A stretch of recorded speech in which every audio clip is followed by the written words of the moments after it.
Good afternoon, Tribe fans, and welcome to another edition of Sports Talk with Rags here in Season 4, Episode 23. And today, here we are joined by the former William and Mary men's soccer head coach and currently Associate AD Al Albert. Coach Albert, how you doing today? I'm doing well, doing well.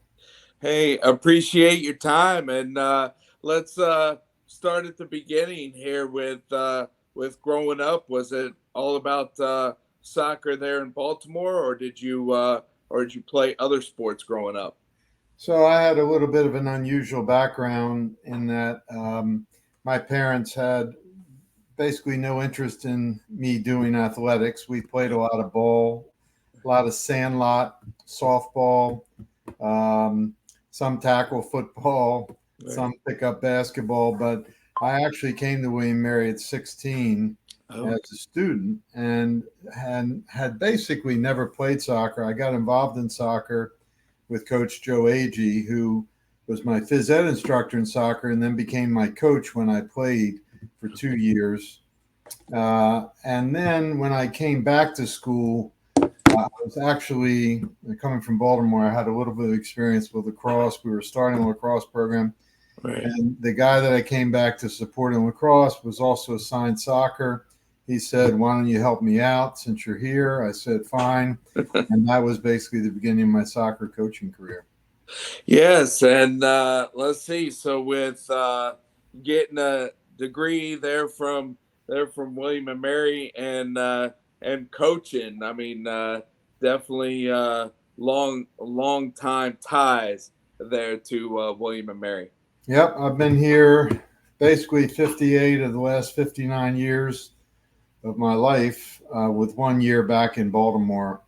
And, it's so I guess you could say it's my home now. Right. Right. Yes. And like you said, there in 71, you were head coach of men's soccer and then starting lacrosse and then went full time soccer there, what, in 77? Yes, I had to make a decision. I was full time phys ed. My first job in 1971 was full time teaching 5 phys ed classes and head coach of men's soccer and men's lacrosse for $7,000. So that's basically the stipend that we give basketball players now. But that was then. That was pretty good money then. I was happy to have the job. And then in 77, I had to make a decision of picking one sport and also going halftime phys ed. And with the growth of soccer at that point, even though lacrosse was more of my sport, I opted to go with soccer. Yes. Yeah, it was a great career. And then when were you able to just go full time a soccer coach and done teaching phys ed classes? Well, that happened. I guess they made a determination that I was not a high enough quality physical education instructor. I was doing basketball, fencing, weightlifting, a whole bunch of different courses. But then I had the opportunity to go full time athletics. There were a bunch of us that were half time, and they took those away. Phys ed became kinesiology, Yeah. more of an academic term for that area of study. And so basically, I was just a soccer coach, and I was happy to have all that time just to devote to having a good team. Um, now in the situation with most Division I programs will have at least two full time assistants, and we were doing it all. We were lining our own fields and doing everything. So Yeah, so you've definitely seen the changes here in the growth of athletic programs here, even at a mid major there at William and Mary, associated with the CAA. yes, we literally have gone from playing on a field that was not designed to be an athletic field, but was just an open lot, to having really very professional facilities, support staff. Back in the day, there was one full-time trainer and a few student trainers. Now we've got, a staff of 6 or 7 full-time trainers. I mean, obviously everything has just grown, and now the challenge for everybody is to figure out how to pay for everything. Right, right. And with reading your bio there online, I mean, I've also seen like during your time, I mean, John Stewart and Steve Christie, which John Stewart, longtime comedian, and Steve Christie ended up having a great NFL career, but there's 2 former players Absolutely. that you coached. John was a walk-on and became a very good player for us. Started for us in 1983 when we went to the NCAA tournament, played against UVA. Was a 3-year starter. Steve actually was recruited through my connection with a player named Bill Watson, who had kicked for football, but had been a 3-time All-American for us from Canada. He was coaching Steve in club soccer, and he contacted me and said, I got a guy that can definitely play soccer for William & Mary, but he wants to be a professional football kicker. Do you think you could connect me to the coaches? And we did. Right. And very unusual, obviously, even a school like William & Mary, certainly, to just offer a kicker a full scholarship, literally sight unseen. But I guess his film was impressive enough, and he definitely kicked the crap out of the ball. Right. Yeah, and that's the other thing that we, my brother that I referred to, Mike Ragsdale, before he went to William & Mary, him and I, we graduated from Western Branch here in Chesapeake, but high school, college, I mean, we've definitely seen the relation between, kickers, great soccer players that come over to the football side. Yeah, not every soccer player has the type of technical ability to adapt to kicking, but we've had some through the years. It's the same mentality as, taking a penalty kick, where you basically just have to, it's more mental than physical a lot of times.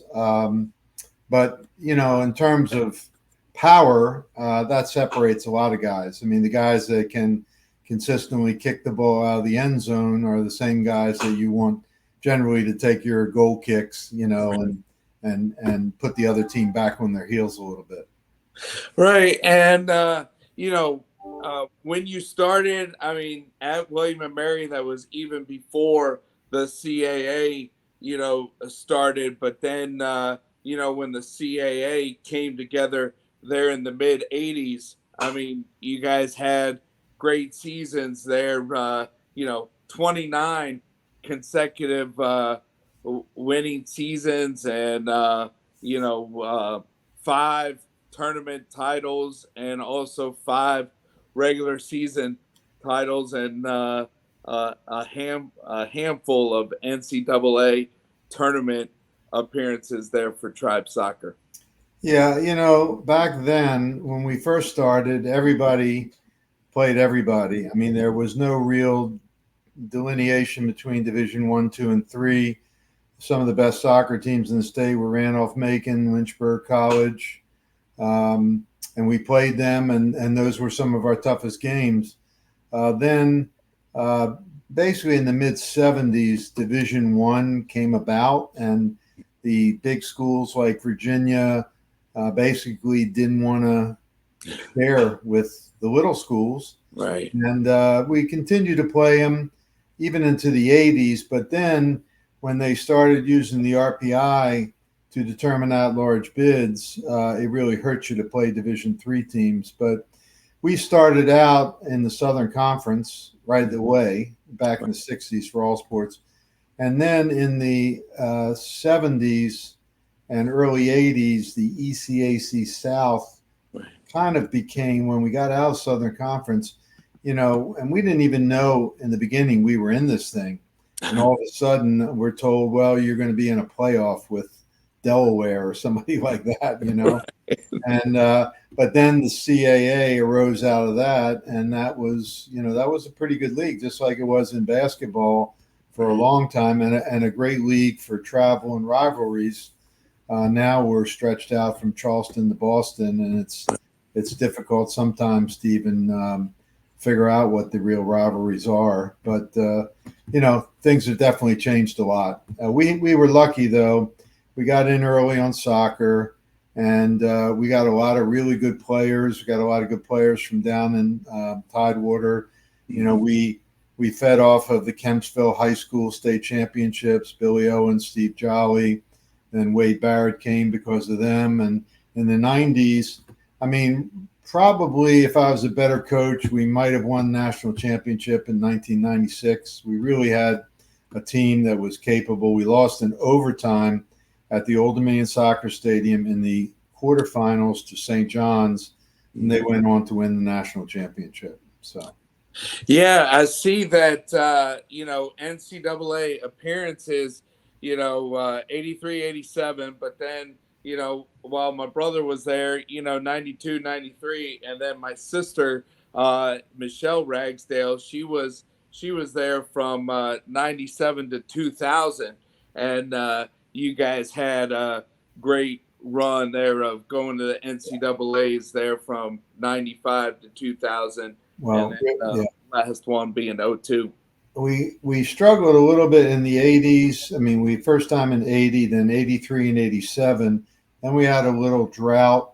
But then in 92, we got back in. We had a nice 18-game unbeaten streak, including UVA 0-0. And then between 92 and 2002, I think we only missed twice.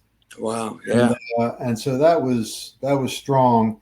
But, again, now with players having the opportunity to go play professional and make real money, with the bigger schools sucking all the air out of the at-large bids. And, it's just, I mean, there literally ought to be 5 divisions probably right now in the NCAA, because you got the Power Four, the ACC, the Big Ten, South. Then you got all the wannabes like Old Dominion, James Madison, Liberty, and App State. And then you have us, the Ivy League, the Patriot League, the William and Mary's, and then you still got Division II and Division III. So I can honestly say that there are 5 divisions now, although there's really only 3. But how can anybody think that Ohio State and Michigan and Texas should be in the same division in athletic competition with William and Mary? Just doesn't make any sense, Right. And the thing is they're in, down here in Tidewater, soccer, high school soccer is a spring sport, but they're in college, it's a fall sport, right?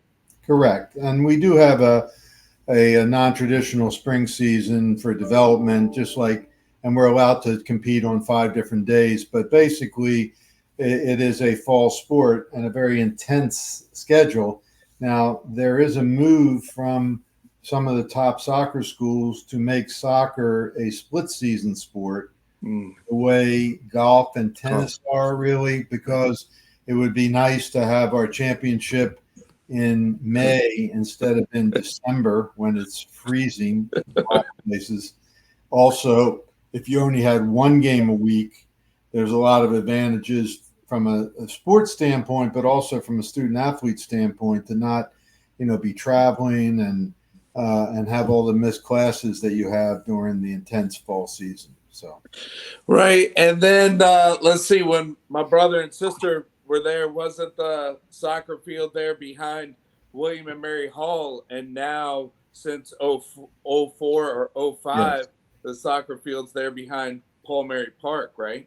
So we started out where Plumeri Park is in an open field, and then we were able to move into Cary Field, Zabel Stadium, but that was a problem because of the weather and grass and football. Right. And then they built Bush Field in the late 80s, but that was AstroTurf for a number of reasons. Right. That was before field turf really became, popular. And then we were able to get the site out by the baseball stadium to put in a grass field, which has been great. We have great facilities. It's 2 miles from the main campus, but it's still, it's close enough that if we play the right game, the right night, we'll get a nice crowd. And it's a field that anybody would want to play on. Beautiful grass field, nice little 1,000-seat stadium. It's perfect for us. Right. Yes, and let's see when the time came to stop being the head coach. You had over 400 wins. I mean, did you look to go elsewhere, or did the college offer you to just stay there in the athletic department? So one of my good friends while I was coaching, and still one of my close friends today, is Bobby Dwyer, who was our head athletic fundraiser. And my son played for me. And when his eligibility ended, I was pretty much on fumes anyway after 33 years. And we had an arrangement that I basically just carried my stuff to the other side of the building and started an athletic fundraising, which I've done for 20 years. And that's been a lot of fun. It's been very rewarding. We've raised some money, made a lot of new friends. It's a reality in college athletics everywhere. From Division III to Power 5, you gotta have that for whatever reason. And it's enabled me to stay involved in the soccer program without the day-to-day stress of recruiting and game planning and all that sort of thing. Right, and I see that the current coach is one of your former players. One of my former players, one of my former assistants, and between us, it may be the only school in the country that for over 50 years has had two coaches who were alums, and with the relationship we've had at a Division I school for over 50 years. So it really has helped us develop a very nice alumni community. John Stewart, who you mentioned, came back in October. We honored our 1983 team that went to the NCAA tournament. We're going to have a couple of reunions this fall, probably our 30th for our 95 team and our 25th for the 99 team and 94 team, 99, sorry. And, we try to do a lot of that. We started a memorial soccer golf outing this spring. So, and we raise, a fair amount of money for the program, which is needed. Right. And then also with technology upgrades, I mean, there's streaming here to follow Tribe Soccer that you don't really need to be in person, just like all the other college sports. Right. We now have international players whose parents watch them from other countries. It is amazing the amount of content that's out there. I mean, you literally could watch college soccer every night during the fall, through ESPN Plus, Flow Sports, and it's great. But at some point, it also must take away from people coming in person. Because a lot of times people get lazy. If the weather's not great, then they stay home and watch it on TV. Right. Well, hey, Coach Albert, I know, my brother, Mike Ragsdale, through a work study program, definitely, did some things there with the soccer program when he was a student athlete there for baseball. So appreciate your time and talking about your career and coming on here with your long time standing here with Tribe Athletics and especially the career that you've had with Tribe men's soccer. Happy to do it. All right. Well, hey, yes. Well, fans, that was Albert on today, and appreciate your time and go Tribe. Go Tribe. All right.